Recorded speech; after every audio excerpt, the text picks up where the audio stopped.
Assalamualaikum warahmatullahi wabarakatuh.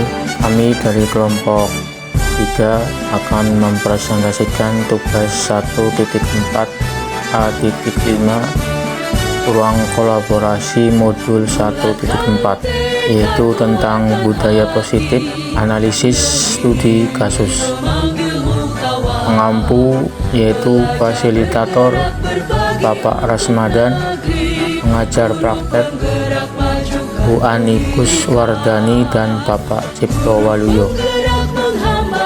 Kelompok 3 dengan anggota Haryanto SMP Negeri 2 Batikraja, Bapak Mahfuz Rohaidi dari SMP Negeri 3 Purwokerto, Ibu Agustinawati dari SD Negeri Dauhan, dan Ibu Hasisah Wahyuningsih dari SD Negeri 1 Kelahang.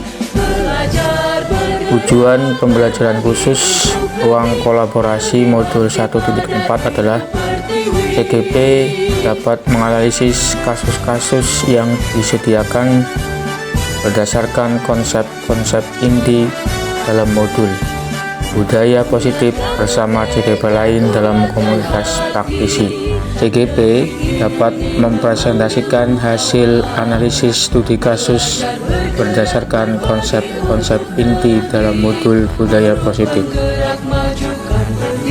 Belajar dari 4 kasus.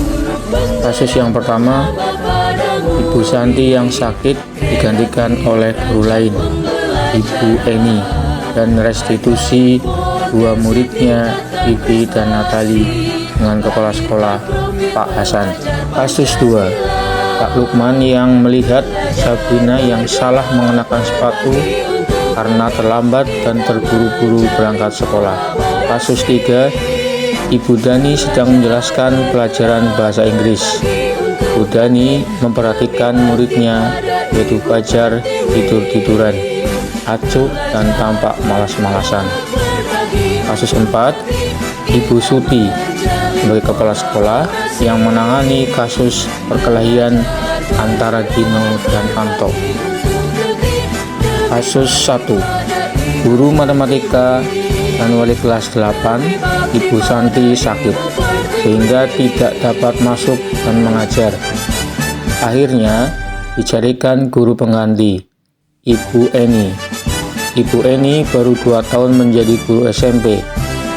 Beberapa murid perempuan, Vivi dan Natali, mengetahui hal ini dan mulai menggunakan kesempatan dan bersikap seenaknya, tertawa dan tidak mengindahkan kehadiran Ibu Eni. Ibu Eni mencoba menyapa Vivi dan Natali dengan ramah sambil mengingatkan mereka untuk tetap fokus pada pengerjaan tugas. Ayolah, tugasnya dikerjakan, nanti ibu ditegur Bapak Kepala Sekolah kalau kalian tidak kerjakan tugas. Tolong bantu ibu ya. Namun Vivi dan Natali malah jadi tertawa. Ah ibu, santai saja bu. Mereka tetap tidak mengerjakan tugas dan malah mengobrol. Keesokan harinya, Ibu Santi memanggil Vivi dan Natali serta menanyakan tentang laporan Ibu Eni. Ibu Santi menanyakan apakah mereka bersedia melakukan memperbaiki permasalahan yang ada. Vivi dan Natali sempat ragu-ragu dan membela diri, namun pada akhirnya mengatakan akan meminta maaf. Ibu Santi menanggapi bahwa tindakan itu boleh saja dilakukan bila mereka sungguh-sungguh ingin minta maaf. Namun Ibu Santi menanyakan kembali apa yang mereka bisa lakukan untuk menggantikan rasa tidak dihormati Ibu Santi. Baik Vivi maupun Natali mengakui bahwa perilaku mereka tidak sesuai dengan keyakinan kelas. Ibu Santi melanjutkan kembali apa yang akan mereka lakukan untuk memperbaiki masalah. Apakah ada gagasan? Setelah berpikir sejenak, Natali dan Vivi mengusulkan bagaimana kalau mereka mengadakan sebuah diskusi kelompok dengan teman-teman sekelasnya. Tema yang mereka pilih adalah penerapan keyakinan kelas, terutama tentang sikap saling menghormati dan bagaimana penerapannya di kehidupan sehari-hari di sekolah. Usulan kedua adalah mengirimkan email kepada Bu Eni tentang gagasan mereka tersebut. Mereka pun memberitahu Bu Eni bahwa mereka telah memberitahu kepala sekolah, yaitu Pak Hasan. Bila lain waktu ada ketiadaan guru, maka mereka akan mengusulkan Ibu Eni sebagai guru pengganti. Pertanyaan pertama, dalam kasus di atas, langkah-langkah restitusi apa saja yang sudah dijalankan oleh Ibu Santi? Langkah yang sudah dilakukan oleh Bu Santi yaitu validasi tindakan yang salah. Tindakan itu boleh saja dilakukan bila kalian sungguh-sungguh ingin meminta maaf.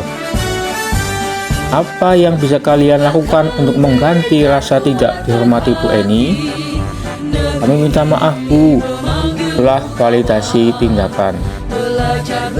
Pertanyaan kedua, langkah restitusi yang dilakukan Bu Santi yang kedua adalah menanyakan keyakinan. Apa yang akan kalian lakukan untuk memperbaiki masalah? Apa ada gagasan?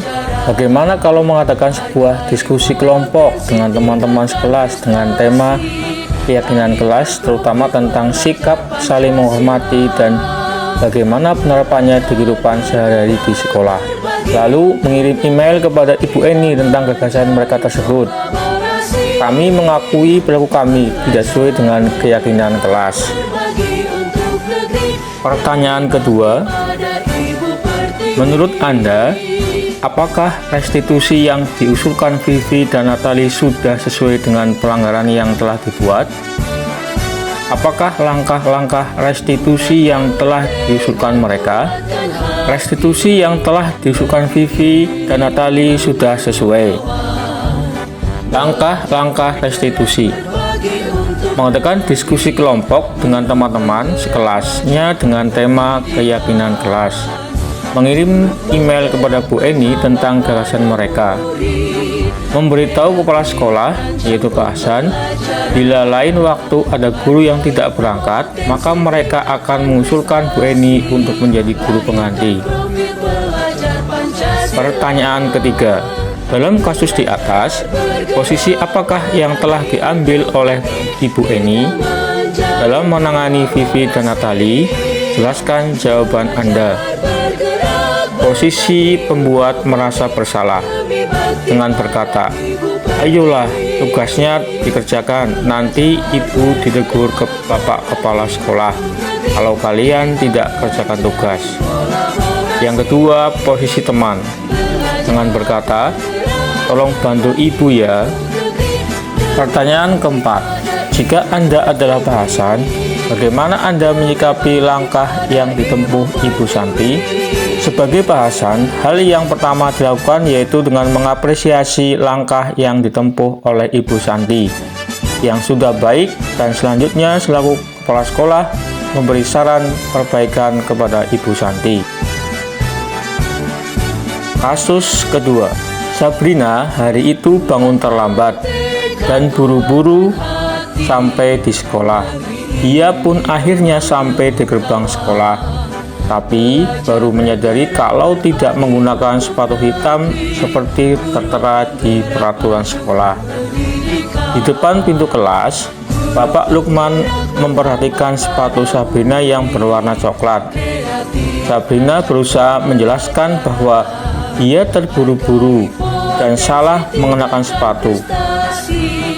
Pak Lukman menanyakan Sabrina, apa peraturan sekolah tentang seragam warna sepatu?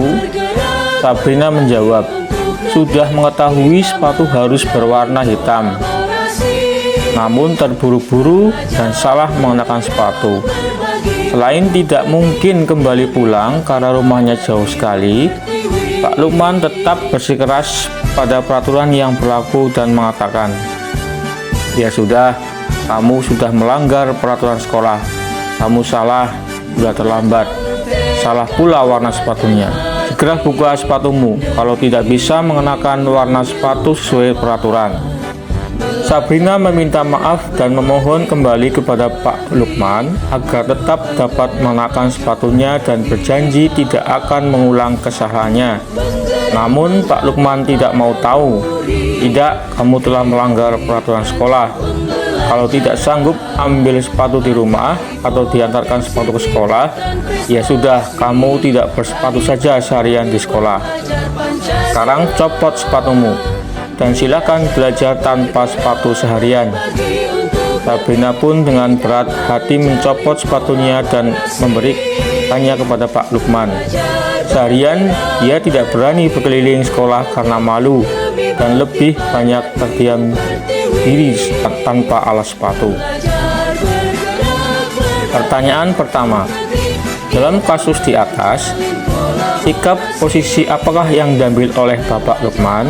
Jelaskan, apa indikatornya? Sikap yang dilakukan oleh Pak Lukman adalah mengambil posisi penghukum. Tidak, kamu telah melanggar peraturan sekolah. Kalau tidak sanggup ambil sepatu di rumah atau diantarkan sepatu ke sekolah, ya sudah, kamu tidak bersepatu saja seharian di sekolah. Sekarang copot sepatumu dan silakan belajar tanpa sepatu seharian. Indikatornya menggunakan hukuman verbal, fisik, dan psikis, nada suara tinggi, dan menghardik. Pertanyaan kedua, bila Bapak Lukman mengambil posisi seorang manajer, apa yang akan dikatakannya? Pertanyaan-pertanyaan seperti apakah yang akan diajukan ke Sabrina? Jelaskan. Langkah-langkah restitusi yang diambil Pak Lukman yaitu menstabilkan identitas dengan bertanya dengan nada halus. Sabrina, mengapa datang terlambat? Mengapa kamu tidak mengenakan sepatu sesuai dengan aturan sekolah?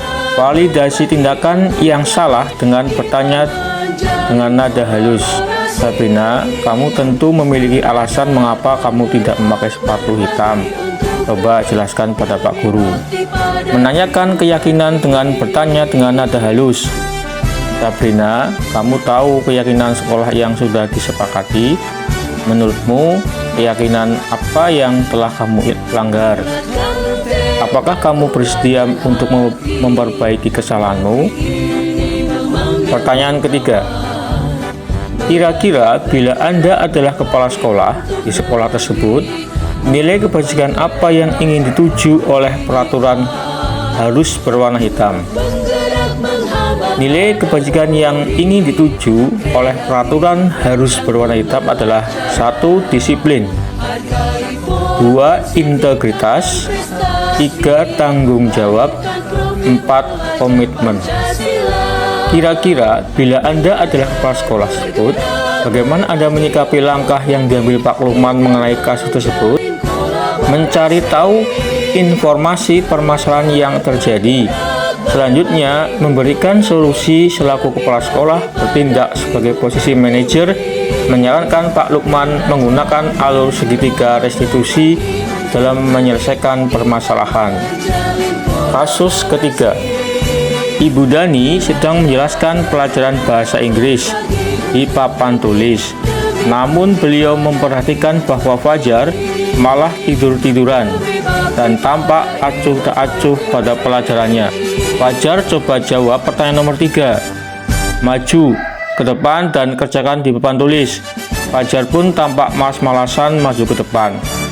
Dan sampai di depan papan tulis pun Fajar hanya diam terpaku sambil memegang buku bahasa Inggrisnya dan memainkan spidol di tangannya.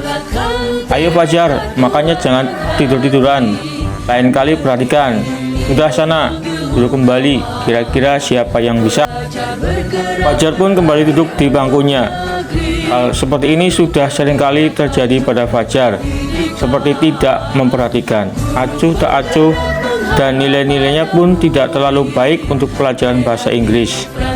Pada saat ditegur oleh Ibu Dani, Fajar hanya menjawab, "Tidak tahu Bu." Ibu Dani pun menjawab lirih, "Gimana kamu Fajar? Kamu tidak kasihan sama ibu ya? Ibu sudah capek-capek mengajarkan kamu, tidak kasihan sama ibu." Dan Fajar pun diam membisu. Pertanyaan pertama, posisi kontrol apa yang diambil oleh Ibu Dani dalam pendekatan kepada Fajar? Posisi kontrol yang diambil Ibu Dani adalah membuat rasa bersalah dengan berkata, "Gimana kamu Fajar? Kamu tidak kasihan sama ibu ya? Ibu sudah capek-capek mengajarkan kamu, tidak kasihan sama ibu?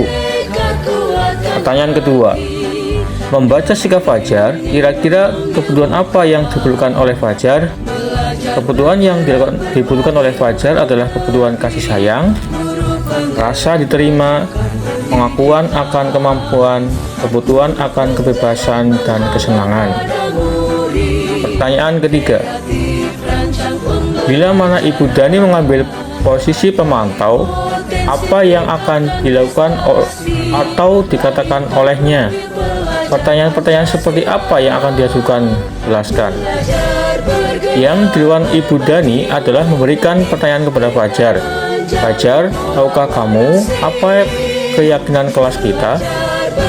Fajar, tahukah konsekuensi apa yang kamu terima jika kamu melanggar keyakinan kelas tersebut?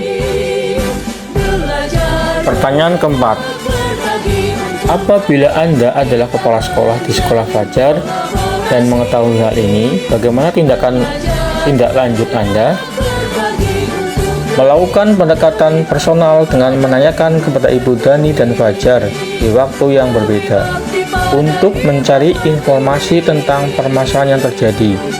Selanjutnya, bersikap sebagai manajer dengan awal mengidentifikasi latar belakang persoalan dan mencari alternatif solusi masalah dengan segitiga restitusi. Kasus 4. Anto dan Dino sedang bermain bersama di lapangan basket dan tiba-tiba terlibat dalam sebuah pertengkaran adu mulut. Dino pun menjadi emosi dan mengadakan kontak fisik, menarik kemeja Anto dengan kasar sampai 3 kancingnya terlepas. Pada saat itu, guru piket langsung melerai mereka dan membawa mereka ke ruang kepala sekolah. Ibu Suti sebagai kepala sekolah berupaya menenangkan keduanya, terutama Dino. Dino, sepertinya kamu saat ini sedang marah sekali. Mendengar itu, Dino pun mengalir bercerita tentang kesalahan hatinya.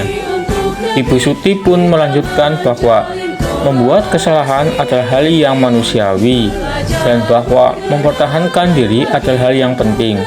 Namun, meminta Dino memikirkan cara lain yang mungkin lebih efektif, karena saat ini Dino berada di ruang kepala sekolah.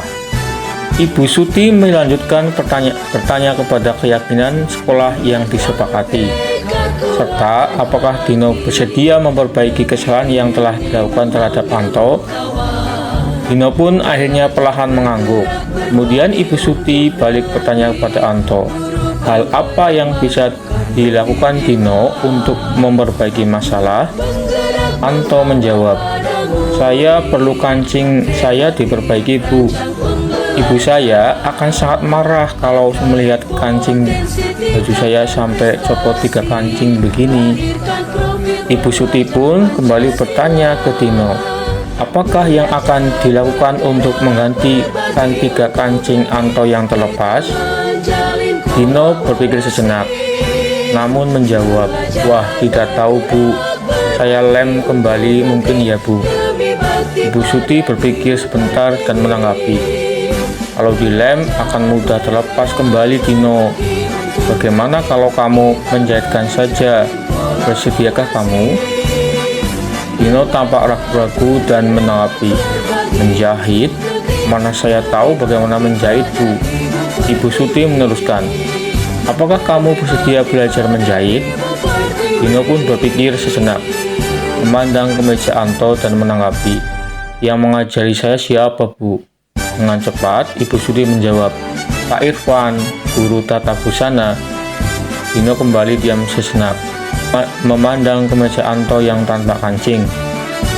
Akhirnya Dino mengangguk tanda menyetujui dan sepanjang siang itu Dino belajar menjahit dan memperbaiki kemeja Anto. Terakhir kali terlihat kedua anak laki-laki tersebut, Dino dan Anto, pada jam pulang sekolah. Mereka sudah bercengkrama dan bersendaguro kembali. Pertanyaan pertama, posisi kontrol apa yang telah dipraktekkan oleh kepala sekolah Ibu Suti? Hal-hal apa saja yang dilakukannya sehingga Anda berkesimpulan demikian? Posisi kontrol yang dilakukan Ibu Suti adalah posisi manajer, karena Ibu Suti menggunakan langkah-langkah segitiga restitusi dalam menyelesaikan masalah antara Dino dan Anto. Pertanyaan kedua, dalam kasus tersebut, bagaimana Dino dikuatkan dan bagaimana Anto dikuatkan oleh Bu Suti? Memberi penguatan pada Dino. Dino membuat kesalahan adalah hal yang manusiawi dan mempertahankan diri adalah hal yang penting. Apakah yang akan kamu lakukan untuk menggantikan 3 kancing Anto yang terlepas? Dino dikuatkan dengan mengingatkan bahwa perbuatannya merugikan orang lain dan diberi semangat dan diberi kesempatan untuk menjahit sebagai solusi menyelesaikan masalah. Memberi penguatan pada Anto. Anto, hal apa yang bisa dilakukan oleh untuk membagi masalah? Anto dikuatkan memberikan kesempatan untuk menyampaikan apa yang harus dilakukan oleh Dino. Pertanyaan ketiga, kira-kira nilai-nilai kebajikan atau keyakinan sekolah apa yang dituju dalam kasus tersebut? Jelaskan. Yang pertama adalah tanggung jawab. Indikatornya adalah memperbaiki kesalahan. Yang kedua, menghargai sesama. Indikatornya adalah memaafkan kesalahan orang lain. Yang ketiga adalah kontrol diri. Mengontrol diri untuk menjaga emosi. Terima kasih. Salam guru penggerak, bergerak, bergerak, dan menggerakkan. Sekian dari kelompok 3. Assalamualaikum warahmatullahi wabarakatuh.